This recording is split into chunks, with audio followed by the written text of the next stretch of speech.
seseorang itu disebut sebagai cinta dunia? Ada 5. Kita bahas supaya kita mampu untuk mengenali apakah kita termasuk di dalamnya atau tidak.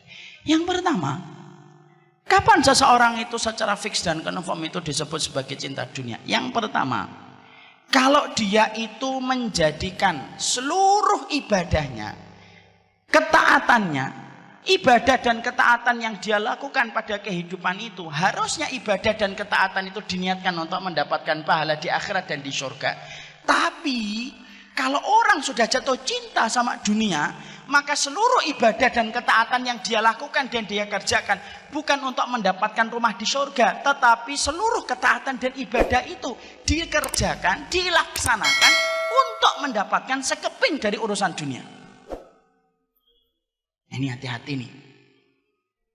Jadi kalau orang itu terindikasi bahwasanya dia itu jatuh cinta sama dunia, maaf ya, ibadah yang harusnya ibadah itu diniatkan untuk akhirat, kalau orang jatuh cinta sama dunia itu enggak.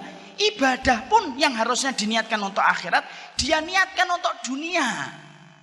Sehingga ibadah yang dilakukan itu hanya untuk menunjang supaya dunianya itu menjadi sukses. Sholat, tapi untuk proyek. Puasa, tapi supaya dagangannya laku. Sedekah, supaya kemudian dia mendapatkan profit dan mendapatkan keuntungan yang besar.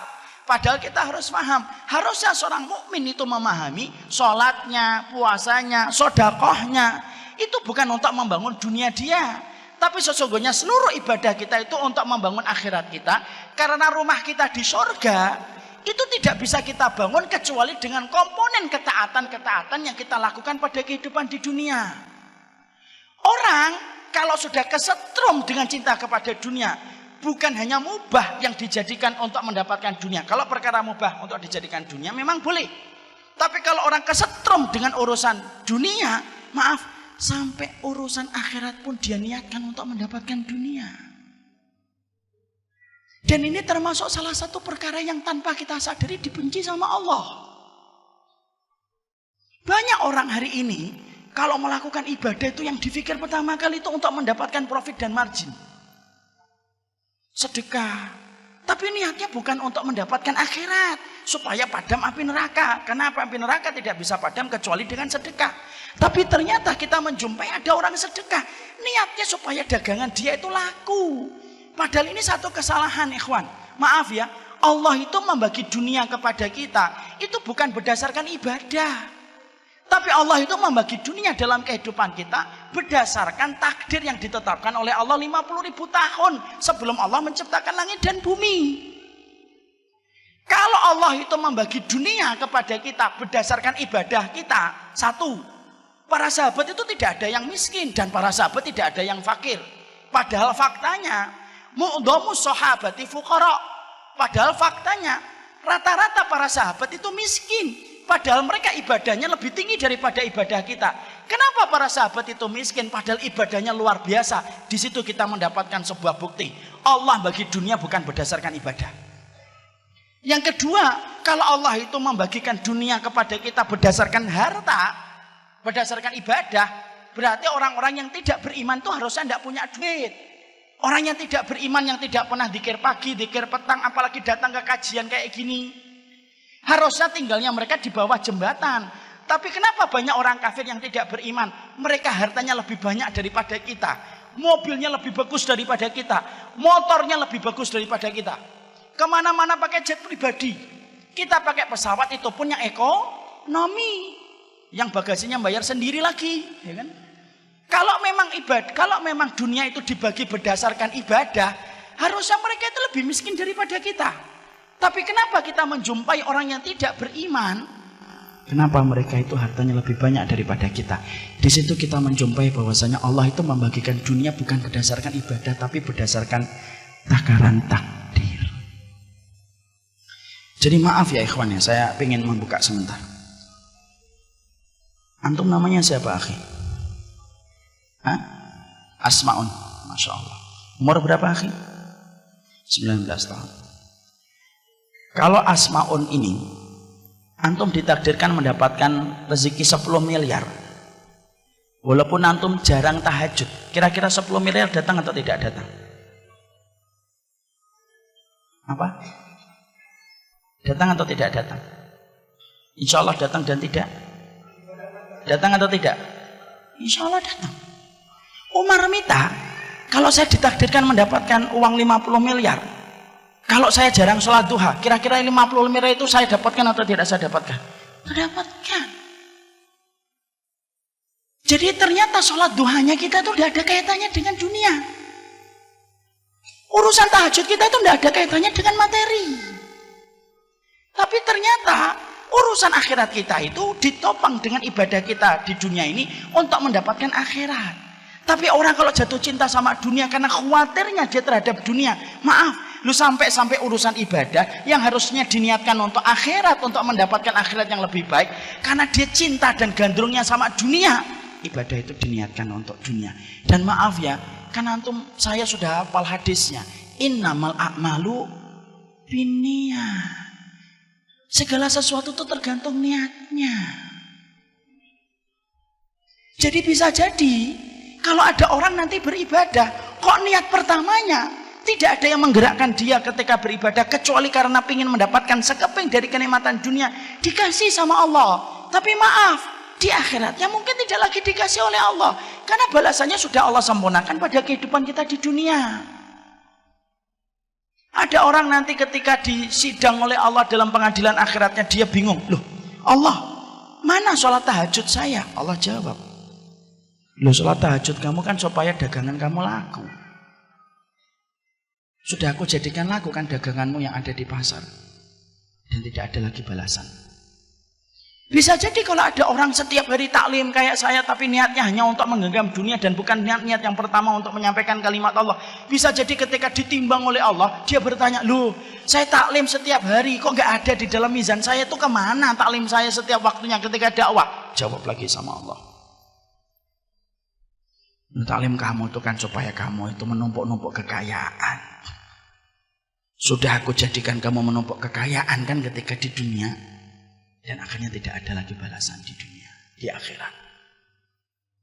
Ada lagi orang sedekah, dia sedekah terus sampai kemudian dia ketika di dalam mizan dia ngeliat, loh sedekah saya sudah ratusan juta kok nggak ada. Jawab lagi sama Allah, loh bukannya kamu sedekah itu supaya mendapatkan keuntungan besar, dan aku sudah jadikan keuntungannya besar kan ketika di dunia, dan selesai, habis.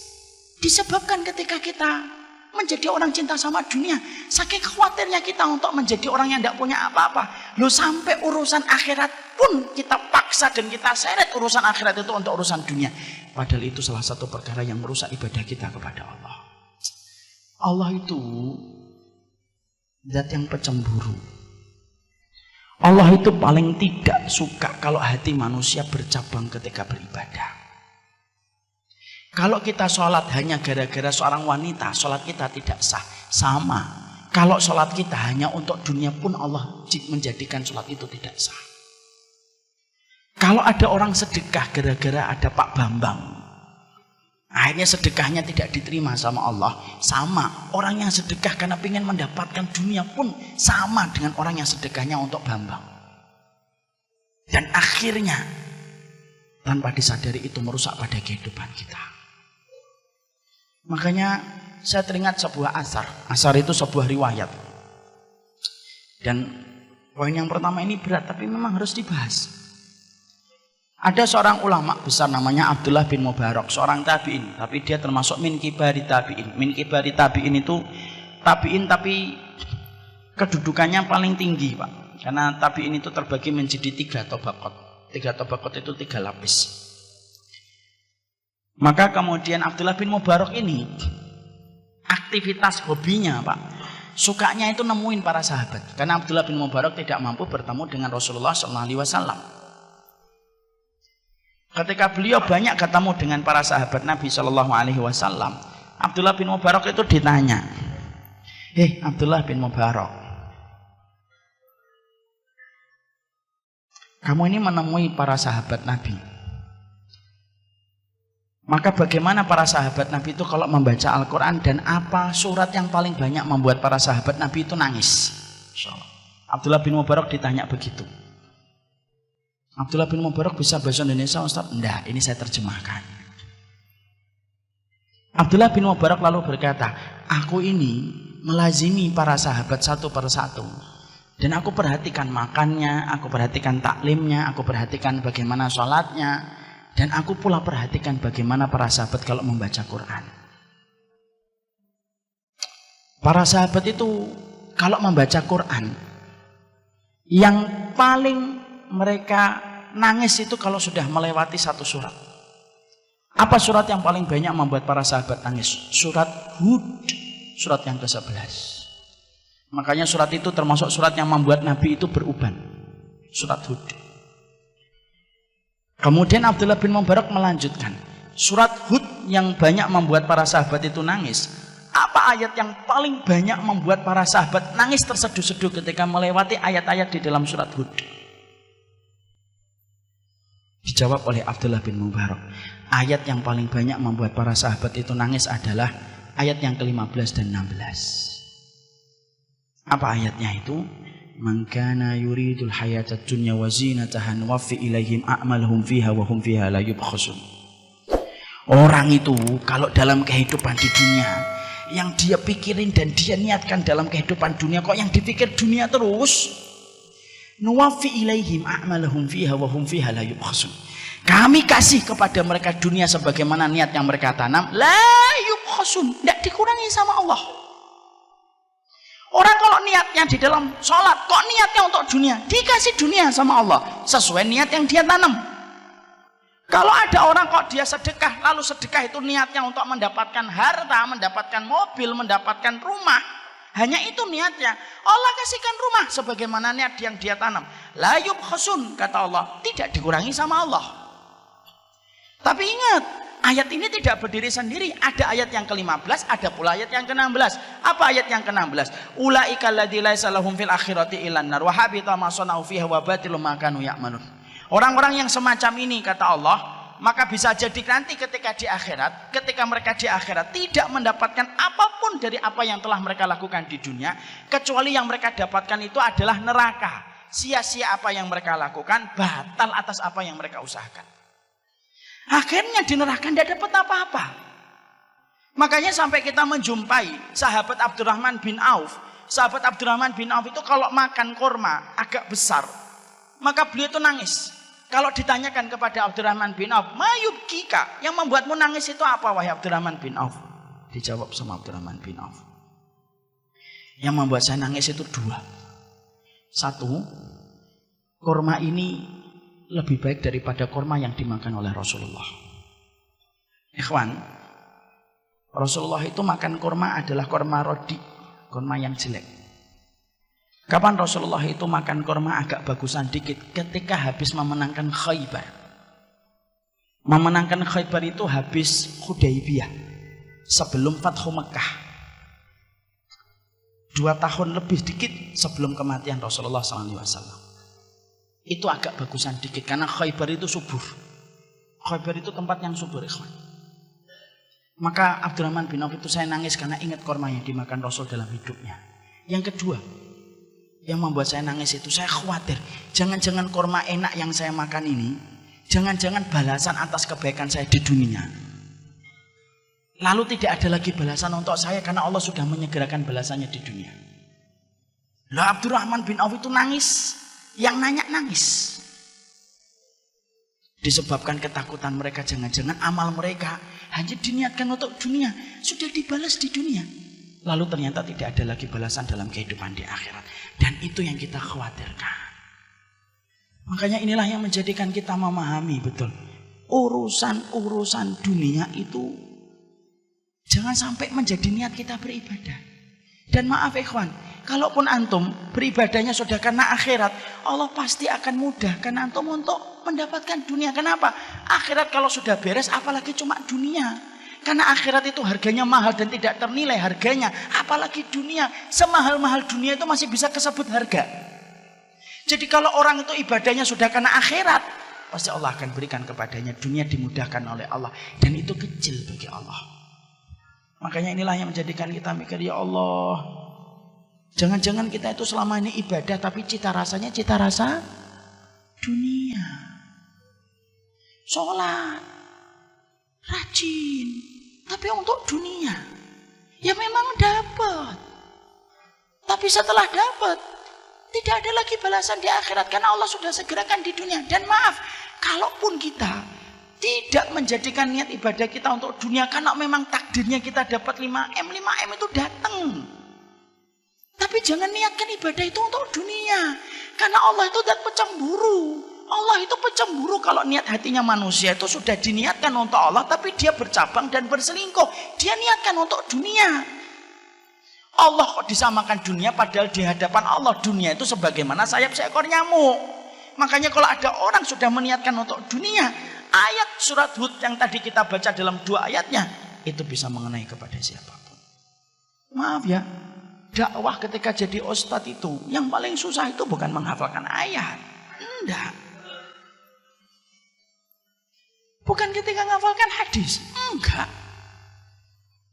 Dakwah itu yang paling berat itu apa? Bagaimana menjaga niat supaya terjaga hanya semata-mata karena Allah. Jadi kalau ada ustadz kok tiba-tiba pengen libur, antum harus paham. Mungkin ustadznya lagi susah jaga niatnya. Karena dakwah itu tidak segampang yang terlihat. Ada kesulitan menjaga niat.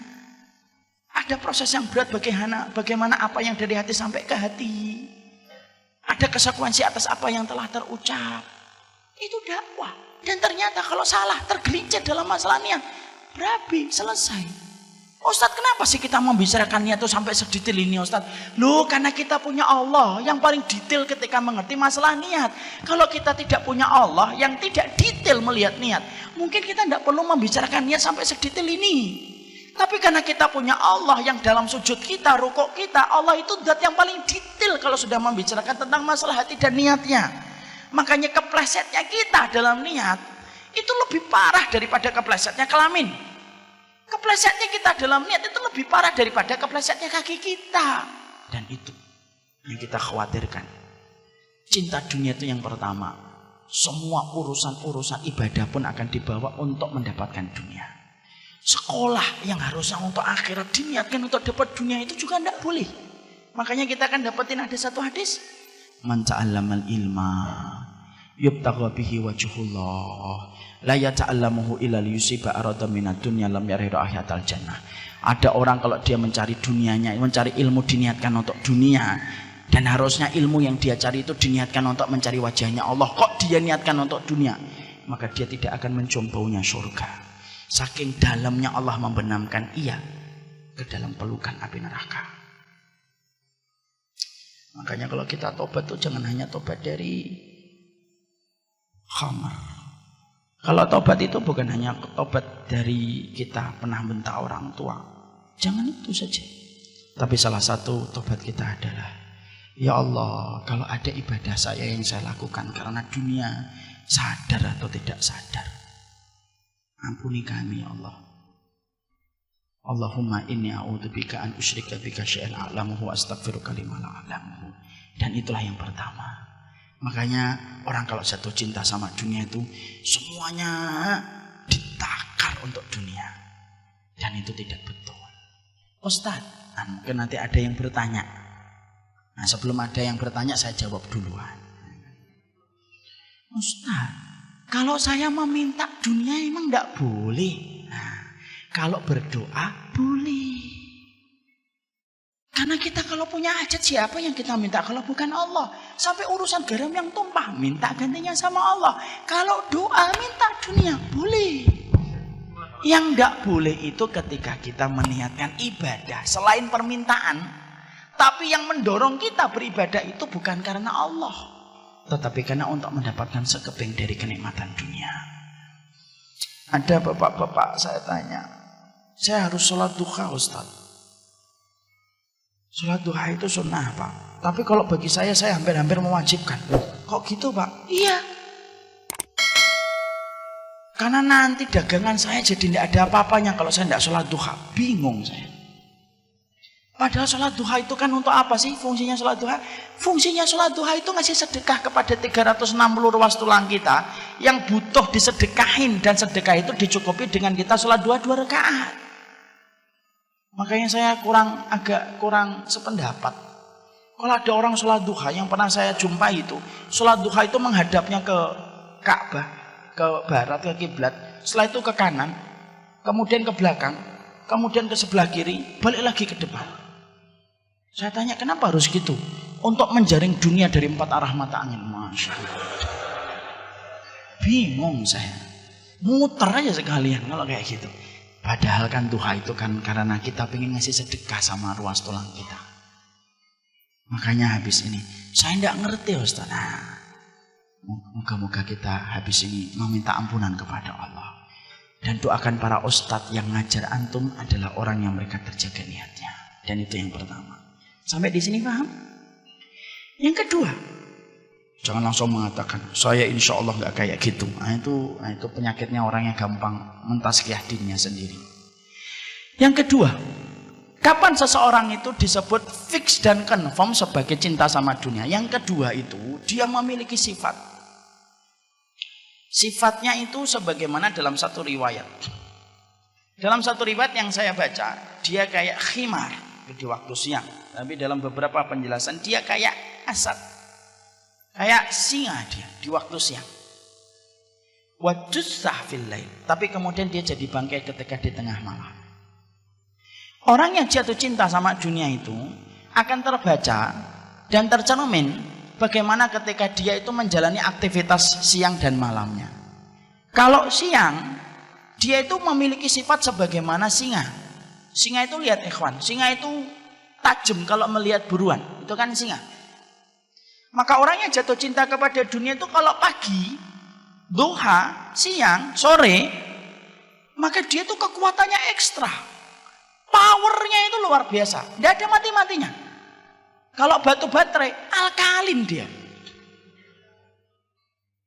Terus dari utara lompat ke selatan, dari selatan lompat ke timur, dari timur lompat dia ke barat, terus diputar-putar itu.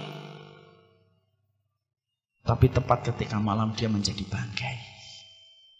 Dia akhirnya jadi bangkai ketika malam, tidak pernah tahajud, tidak pernah qiyamul lail. Disebabkan keletihan dia di waktu pagi dan di waktu siang.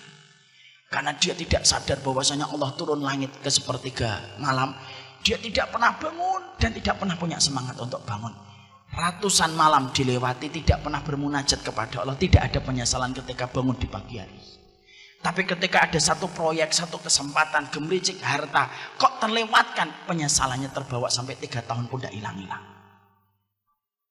Jadi kalau ada orang, kalau dia memiliki 2 sifat, dia kayak keledai yang suka makan, atau sebagaimana singa yang luar biasa ketika mencari harta, tapi ketika malam itu kemudian dia tepar dan tidak pernah melaksanakan sholat malam untuk beribadah kepada Allah, maka itu salah satu di antara sifat orang yang sudah jatuh cinta sama dunia. Padahal maaf ya ikhwan, kita nyari rezeki itu memang bagian dari nafkah dan itu wajib. Betul, saya tidak mengatakan mencari nafkah itu haram, enggak. Mencari nafkah itu kewajiban. Tapi mencari nafkah itu juga kita harus paham waktunya. Karena tawakalnya kita, karena takaran kita kalau mencari harta itu sudah dibuat takaran waktunya oleh Rasulullah. Bagaimana Rasulullah itu menakar waktu kita untuk bekerja? Nabi itu kan sudah menyerupakan cara kita bekerja itu sebagaimana burung ketika bekerja. Taqdu himasan wa taruhu bitonan. Nabi itu menyerupakan tawakalnya kalian itu sebagaimana tawakalnya burung. Pergi di waktu pagi dalam kondisi perutnya kosong, pulang di waktu sore dalam kondisi penuh. Berarti takaran kita kalau kita bekerja frekuensi waktunya itu antara pagi sampai sore. Kira-kira berapa jam? 8 jam sampai 10 jam. Pulang, mempersiapkan dia dan bercengkrama dengan istrinya dan keluarganya bersama-sama, kemudian dia itu mempersiapkan malamnya. Kalau sekarang enggak. Banyak orang yang selalu mengatakan saya mencari nafkah. Berangkatnya sebelum subuh.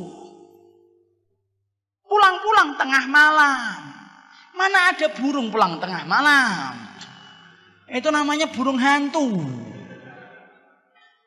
Tapi orang itu ketika akhirnya tidak sadar, akhirnya apa? Semacam itu.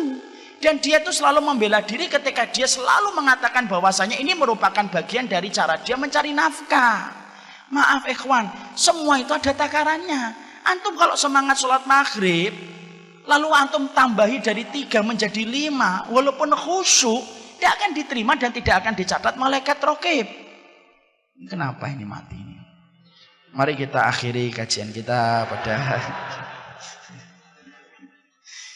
maka kalau nambahi sesuatu pada sesuatu yang tidak ada takarannya itu tidak boleh. Kalau sholat kita aja tidak boleh berlebihan, apalagi urusan ketika mencari nafkah.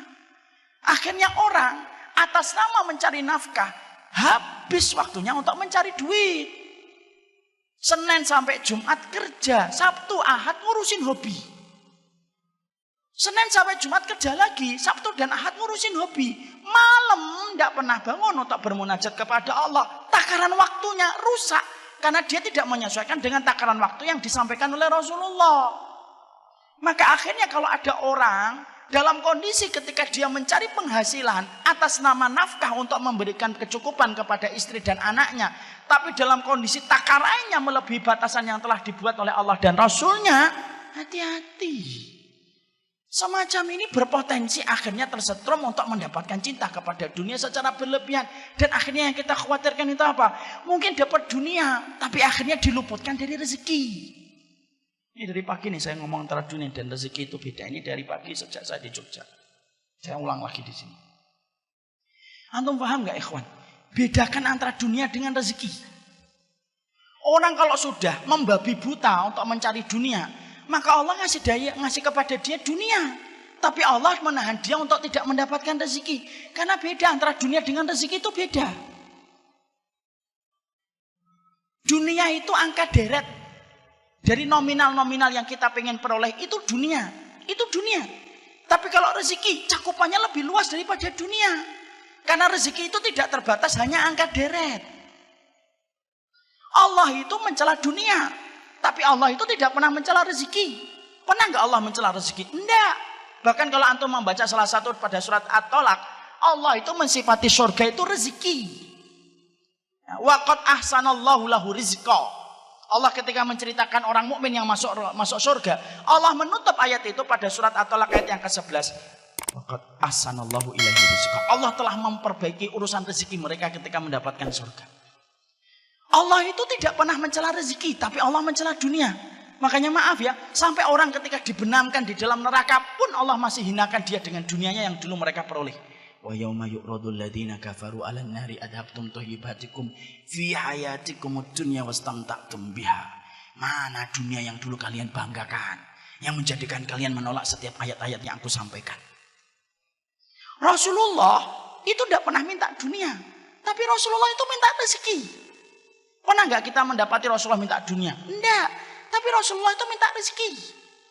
Makanya tidak ada dzikir yang tidak pernah ditinggalkan Nabi kalau habis sholat subuh kecuali rezeki, kecuali dzikirnya apa? Allahumma inni as'aluka ilman nafi'an wa rizqan thayyiban.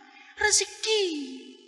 Makanya kalau orang sampai nabrak takaran yang sudah dibuat sama Allah, mungkin dia puas karena mendapatkan apa yang dia mau, terus-terusan dia nyari duit itu. Mungkin menggenggam dunia, tapi dia mungkin tidak menggenggam rezeki. Kenapa?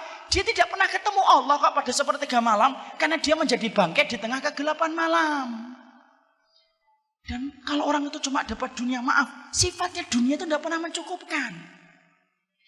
Makanya kalau mendapatkan rezeki, ada orang yang mendapatkan 3 juta tapi cukup. Tapi ada orang yang mendapatkan 30 juta tidak cukup kan? Kenapa? Karena 30 juta itu dunia baginya. Ada orang yang cuma gajinya 3 juta tapi cukup karena itu rezeki baginya. 3 juta, istrinya senyum. Masya Allah, rezeki. Ini rezeki. Ini rezeki. Jadi akhirnya istrinya cukup. Ketika gajinya 3 juta, kemudian istrinya dikasih 1,5, dikembalikan 1 jutanya. Ini 1 jutanya tidak usah kebanyakan. Memang berapa? Cukup 500.000 aja, Masya Allah. Istri kayak gini nih yang harus dicari. Maka kemudian cukup anaknya dikasih lontong, sudah nikmat, sudah bersyukur sama orang tuanya. Itu rezeki. Maaf ya, kadang-kadang ada orang 30 juta, istrinya protes. Padahal sudah dikasih nafkah 10 sampai 15 juta, dikasih nafkah 20 juta. Anaknya tidak pernah puas dengan barang-barang yang dibelikan sama orang tuanya. Kalau bukan barang branded maka tidak mau pakai perkara itu dan dia malu sama teman-temannya. Akhirnya apa? 30 juta serasa 500.000. Tapi ada orang yang mendapatkan 3 juta tapi serasa 30 juta. Dan yang membedakan itu cuma satu. Kita ini dapat dunia atau rezeki. Makanya kalau kita kok tidak cukup simple, berarti yang kita genggam dunia. Kalau ada kita ngeliat ada seorang ustadz, orang solih, biasa hidupnya, luar biasa tawakalnya, cuma mendapatkan mungkin 500.000 kok cukup, itu berarti rezeki. Saya itu punya teman-teman pondok di pondok saya di S itu Darussahadah, gajinya cuma 500.000, ya cukup gitu. Dan itu rezeki. Makanya saya sering berdoa, sederhanakan dunia kami ya Allah, tapi lapangkan rezeki kami. Karena yang menjadikan kita diberikan oleh Allah kenikmatan hidup dan kebahagiaan itu adalah rezekinya, bukan dunianya. Itu yang kedua. Yang ketiga, sudah tinggal 5 menit lagi, Masya Allah. Ini dunia atau rezeki saya tidak ngerti ini. Maka yang ketiga, kita singkatkan. Yang ketiga, orang kalau jatuh cinta sama dunia itu yang ketiga, tidak peduli dia itu halal ataupun haram. Karena bagi dia itu yang penting dapat duit. Makanya omongan mereka itu seringnya apa? Mereka sering berkomentar, oh nyari yang haram aja susah kok apalagi yang halal. Dan mereka akhirnya mencari apa saja supaya mereka memuaskan apa yang mereka dapatkan dan apa yang mereka peroleh. Padahal maaf ya ikhwan, salah satu musibah besar pada anak Adam, pada kehidupan Nabi Adam yang pertama itu tidaklah Nabi Adam dikeluarkan dari surga, bukan karena zina. Tapi dikeluarkannya Nabi Adam itu karena memakan satu buah yang diharamkan oleh Allah, itu pun satu gigitan tok. Tapi sudah cukup bagi Allah untuk mengusir Nabi Adam dari surga. Masalah rezeki haram itu pengaruhnya besar pada kehidupan kita. Tidaklah anak kita susah dikasih tahu tentang ketaatan kepada Allah. Kok saraf ketaatannya tidak tumbuh padahal kita terus menyampaikan kalimat Allah. Gagalnya saya dan antum ketika menyampaikan kalimat Allah sama anak itu bisa jadi karena rezeki haram yang kita suapkan sama anak kita. Maka apa yang haram itu memadamkan cahaya ketaatan pada diri anak kita. Orang kalau sudah jatuh cinta sama dunia itu tidak peduli halal dan haram. Karena bagi dia yang penting dapat, karena sesungguhnya kepuasan itu didapatkan secara instan dengan apa yang dia genggam. Akhirnya dia tidak sadar mengambil yang haram, sembari dia tidak menyadari apa yang dia korbankan tidak sebanding dengan apa yang dia ambil. Dan kalau sudah orang itu tidak peduli tentang kamus halal dan haram, sampai kita ngomongin ini halal, ini haram, iya. Ngomong hari ini masalah halal dan haram, maka hati-hati. Orang semacam itu sudah confirm dia cinta sama dunia. Itu yang ketiga, dan ini panjang saya singkatkan. Yang keempat, apa orang yang kemudian confirm dan jatuh cinta kepada dunia itu? Yang keempat, akhirnya kewajiban dia mencari duit menenggelamkan semua kewajiban-kewajiban yang lainnya. Betul, nafkah dia cari. Tapi menenggelamkan kewajiban yang lainnya. Menenggelamkan kewajiban dia untuk ikut taklim, tidak pernah ngaji. Selalu kalau kita ajak ngaji, yuk kita ngaji yuk. Ada kajian itu di Masjid Agung Karanganyar. Saya lagi sibuk. Dikiranya orang yang datang ke kajian pengangguran. Segini banyaknya nganggur semua. Dia tidak sempat untuk taklim, tidak sempat bicara tentang dakwah. Diajak bicara tentang Palestina, tidak tertarik sama sekali. Palestina ada serangan Gaza lagi apa sih? Dan tidak peduli tentang itu. Karena apa? Hatinya dingin kalau sudah bicara tentang kewajiban yang lainnya. Jadi akhirnya dia selalu mengatakan profesi, karir saya. Karena itu yang paling penting. Dan kalau ada orang sudah meninggalkan dan menenggelamkan semua kewajiban yang lainnya, padahal salah satu pokok kewajiban dia itu adalah bagaimana dia itu menjadi hambanya Allah, ini rusak. Akhirnya anaknya pun tidak pernah dididik, kelingking kaki anaknya tidak pernah menempel pada kelingking kaki bapaknya di masjid. Suami istrinya ketika baca Quran tidak pernah diperhatikan, dalam kondisi tidak tahu apa-apa kemudian dia biarkan. Istrinya kemudian tidak nutup aurat, dia biarkan. Anaknya tidak mengerti tentang agama Allah, dia biarkan. Dan selalu berkata, saya sudah sibuk dan letih mencari nafkah. Ini saya sampaikan kisah nyata ya ikhwan ya. Ini saya sudah sampaikan beberapa kali. Saya tambah beberapa menit Ustadz ya. Insya Allah kalau saya tambah, insya Allah jamaah jadi paham, dan kalau paham biasanya tidak ada pertanyaan Ustadz. Saya beberapa bulan, 1-2 bulan yang lalu, saya ini sholat Jumat di komplek perumahan saya. Ada anak muda di samping saya. Itu ketika sholat Jumat itu megang handphone, main handphone dia. Kanan, kiri, gitu. Sampai miring-miring karena main game. Saya liatin gitu, malah ngeliatin saya. Gimana sih ini? Tidak ngeliat main jenglot. Saya ngeliatin malah ngeliatin saya gitu. Saya mau ngingetin kan tidak boleh.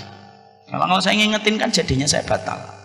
Idza qulta li sahibika ansit wal imamu yakhtub faqad laghata. Kalau kamu ngingetin orang diem ketika khutbah Jumat sedang disampaikan, kamu telah batal.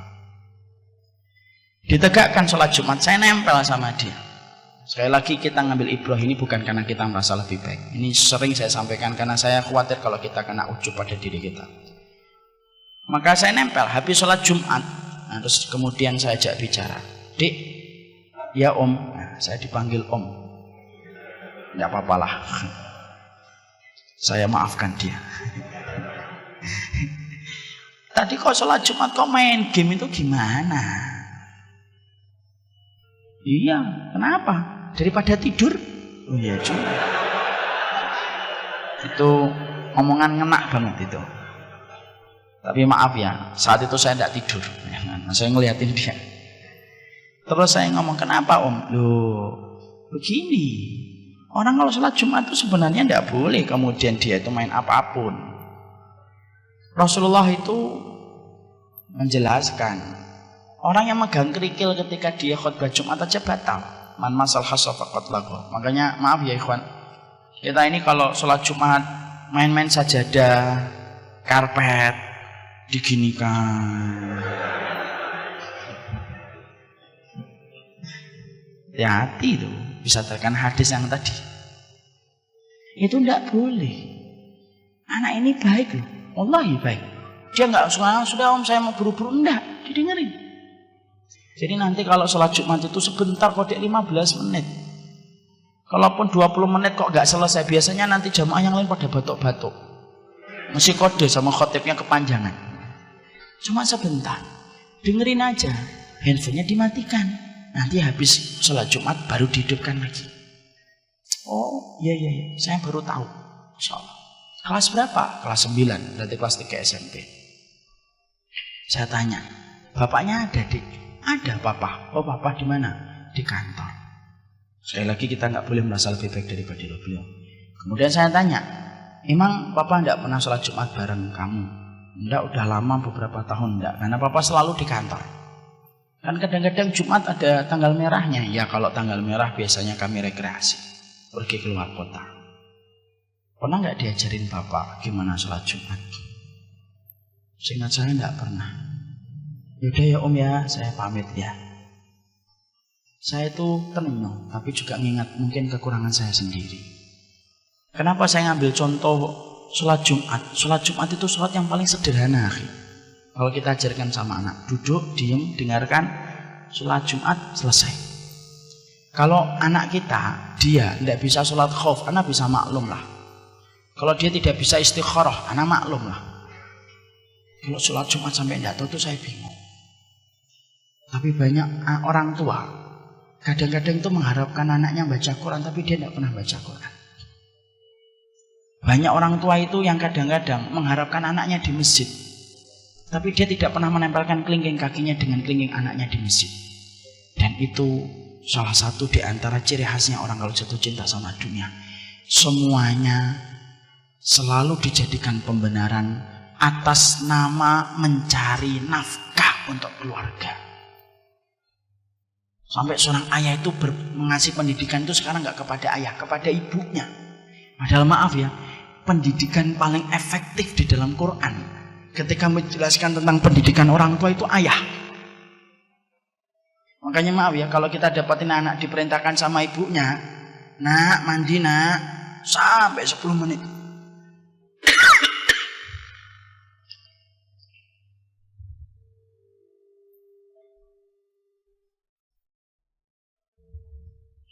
Sampai 10 menit itu anaknya nggak ke kamar mandi. Tapi kalau bapaknya itu langsung berdem, langsung ke kamar mandi dia. Dan itu ayah yang berperan. Tapi karena ayah sering berkata, saya itu udah capek nyari nafkah. Kamu udah tahu saya keletihan. Akhirnya kewajiban semuanya tenggelam atas nama pekerjaan mencari nafkah. Dan itu cinta sama dunia. Dan yang kelima, yang terakhir, indikator orang itu jatuh cinta sama dunia itu yang kelima, yaitu adalah ketika sholatnya menjadi berantakan. Gara-gara masalah rutinitas dia mencari dunia. Maghrib pada sholat isya, isya pada waktu sholat subuh pada waktu sholat duhur. Maka itu indikator orang itu sudah jatuh cinta sama dunia.